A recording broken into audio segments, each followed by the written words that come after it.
अरे चोट देना मार देली खींच के तमाचा ही अरे ही हंस देले रिंकिया के पापा ही हंस देले। नमस्कार, आप देख रहे हैं दी कंटाप, मैं हूं प्रफुल्ल। अभी बताने की कोनो जरूरत नहीं है कि गीत किसका है, किसने गाया है। बहुत मशहूर है और मनोज तिवारी नाम है।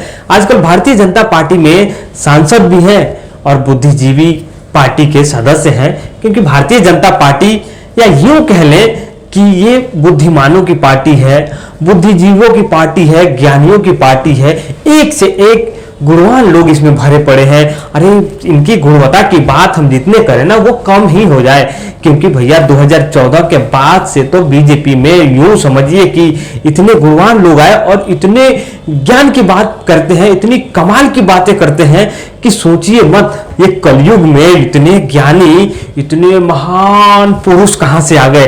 तो भैया चलिए आज हम ये बात क्यों कर रहे हैं, क्योंकि आपको पता है कि देश में महंगाई है। सॉरी, महंगाई नहीं बोलना चाहिए था, गलती हो गया, क्योंकि महंगाई तो है ही नहीं।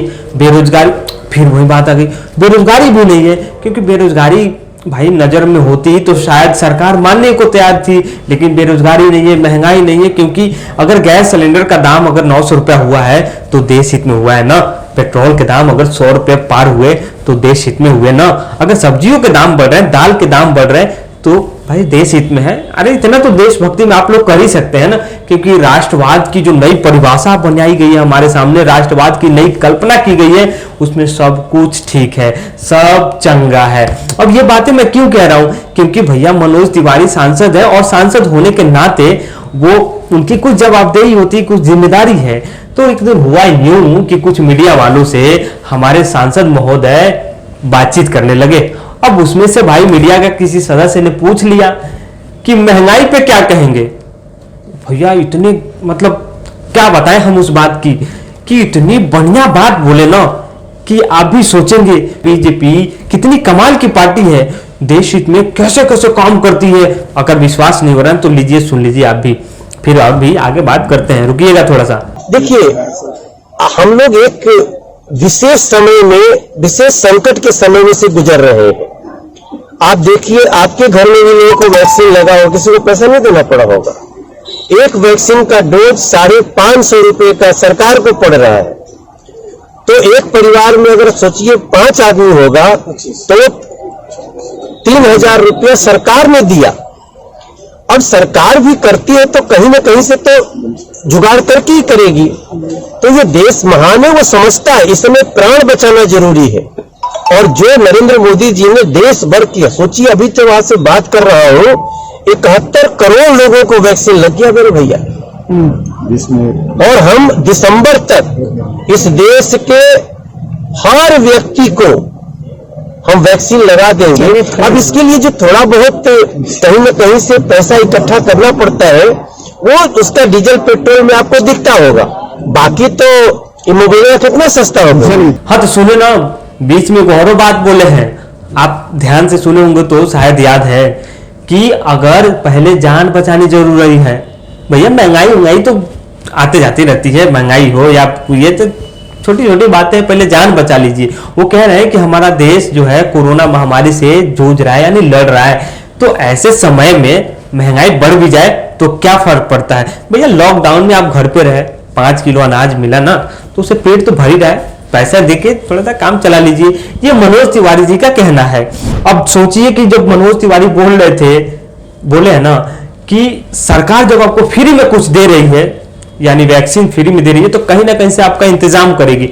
तो इंतजाम कहां से कर रही है, यानी पेट्रोल डीजल या जो भी महंगाई बढ़ रहा है वहां से रेवेन्यू जनरेट किया जा रहा है। तो फिर एक सवाल तो बनता है ना कि जब हमारे ही पैसे से हमें वैक्सीन दिया जा रहा है, तो फिर किस बात का धन्यवाद मोदी जी, फिर किस बात का आप पोस्टर लगवा और होर्डिंग लगवा के धन्यवाद मोदी जी लिख रहे हैं, तो किस बात का प्रचार कर रहे हैं, प्रोपेगेंडा फैला रहे हैं कि हम फ्री में वैक्सीन दे रहे हैं, किस बात का? ये तो सवाल है ना।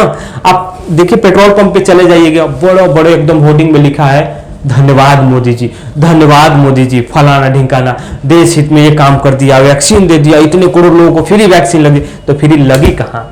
लगी तो हमारी, क्योंकि हम महंगाई का भी भार उठा रहे हैं, देश की अर्थव्यवस्था जो बिगड़ती जा रही है उसका भी भार उठा रहे हैं, यानी तमाम तरह की चीजें हमारे सर पे थोप दिया जाता है। फ्री में आप कहाँ दे रहे हैं। तो खैर भैया, मोदी जी इससे पहले जो थे सर 2014 में महंगाई पे बात करते थे, क्योंकि महंगाई उस समय डायन हुआ करती थी। और उस समय बड़ा ये भी गाना बड़ा चर्चित हुआ था कि सखी सैया तो खूब कमाते हैं, महंगाई डायन खाए जाते हैं। ये गाना बीजेपी वाले लेके एकदम घूमते रहते थे।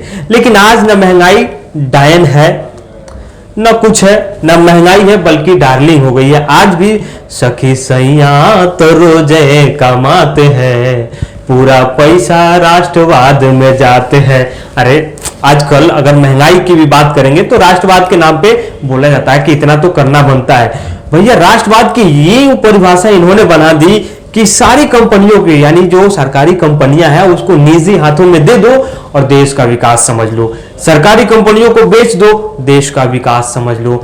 बड़े बड़े घोटाले करवा लो, देश का विकास समझ लो। चुनाव जीतने में व्यस्त है।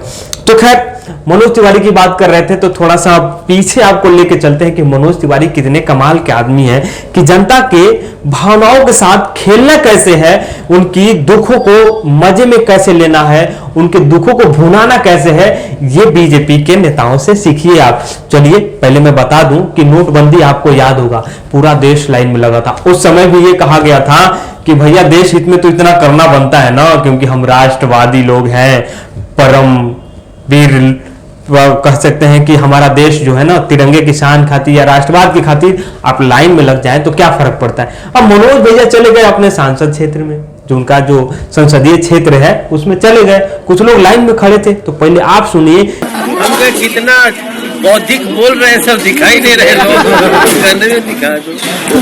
अभी वो एक दिन एबीपी खूब चलाया, मैं गया था अपनी लाइन में, जब लोग लगे थे तो मैं सोचूं क्या कहूं, तो ये सब खुश होंगे कि कैसे मजे ले रहे हैं। वहां पे तमाम बीजेपी के नेता लोग हैं, सुधांशु त्रिवेदी जी भी बैठे हैं, बीजेपी के और भी नेता हैं।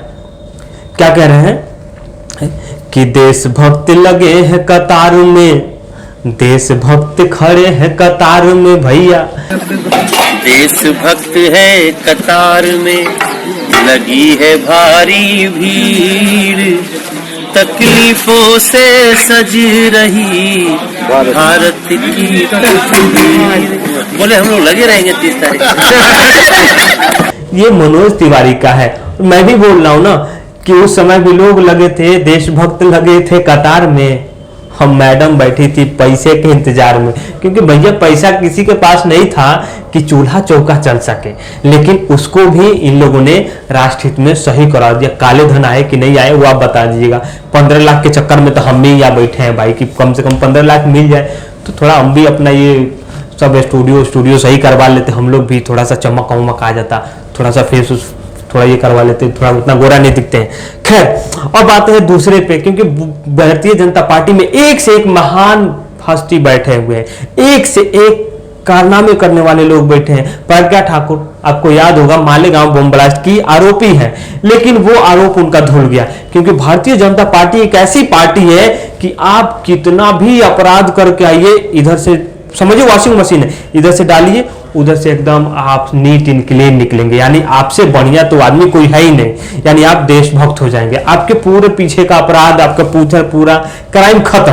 तो खैर भारतीय जनता पार्टी में ऐसे लोग ही शामिल होते हैं, और प्रज्ञा सिंह ठाकुर भी इसमें शामिल है। वो भी सांसद हैं भाई, सदन की सदस्य हैं और गरिमामयी पोस्ट पे भी यानी संवैधानिक पद पे हैं। उनकी बात को थोड़ा सा गौर से सुनिएगा, अच्छी बात बता रही है, फिर हम बताते हैं आपको आगे। परंतु कई प्रकार की लॉटरी होती है, उसमें अच्छा जो हो, जिसमें समाज को लाभ हो, धनोपार्जन हो और समाज अच्छे से अपना जीवन यापन कर सके, समाज की सेवा हो सके, ऐसा कार्य अवश्य करना चाहिए। तो सुना आपने, कह रहे हैं कि सट्टे और लॉटरी को लीगलाइज कर देना चाहिए। वो नहीं, वो कह रही है कि हम सहमत हैं, यानी सट्टे को और लॉटरी को कानूनी वैधता प्राप्त हो जाए, उसको कानूनी प्रमाण पत्र मिल जाए, यानी सरकारी खजाने से तो लूट होता ही है, लॉटरी से भी लूट अब जायज करार दिया जाए तो अच्छा हो गया, यानी समाज का विकास होगा। अब सोचिए ना, समाज में लॉटरी और सट्टा लगाने से समाज का विकास होगा, लेकिन उसी सट्टेबाजी में कई लोग अंदर जा चुके हैं।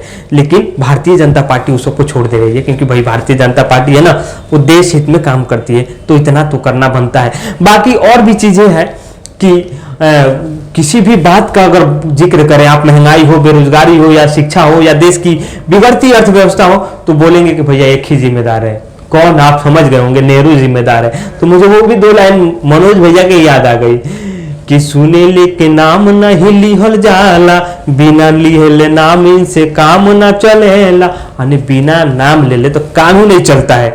यानी कोई भी काम हो कांग्रेस पे थोप दो, ये लोग तो एकदम भैया ठीक ठाक है। और सबसे मजे की बात आपको बता दें कि जब किसी राज्य में चुनाव हो तो free vaccine, free ration, free तमाम चीजें वहां मिल जाती है। तो खैर सोचिएगा, क्योंकि भारतीय जनता पार्टी है और ये आपको सिर्फ गुमराह करके सत्ता हासिल करने में लगी है। आपका भला नहीं हो रहा है। आप सोच रहे होंगे कि राष्ट्र हित में ये लोग काम करना है, ऐसा कतई नहीं है। बेवकूफ बना रहे हैं ये लोग, क्योंकि इनको पता है। वीडियो में आपने, दूसरी वीडियो में आपने देखा कि कैसे मजे ले रहे हैं, कि कैसे लोगों को कुछ ऐसी बातें करो कि ताकि वो एकदम सेंसिटिव हो जाए और उनको लगे कि सब देश हित में हो रहा है। तो ऐसा नहीं है कि ये लोग देश हित में कर रहे हैं, बल्कि ये आपके साथ फ्रॉड कर रहे हैं। बहुत बड़ा मजाक चल रहा है आपके साथ ये। तो खैर, हमारी वीडियो अगर अच्छी लगे तो लाइक, शेयर, सब्सक्राइब कीजिएगा। और हाँ, धन्यवाद मोदी जी बोलने से पहले एक बार सोच लीजिएगा कि आप जो पैसा दे रहे हैं वो कहां जा रहा है।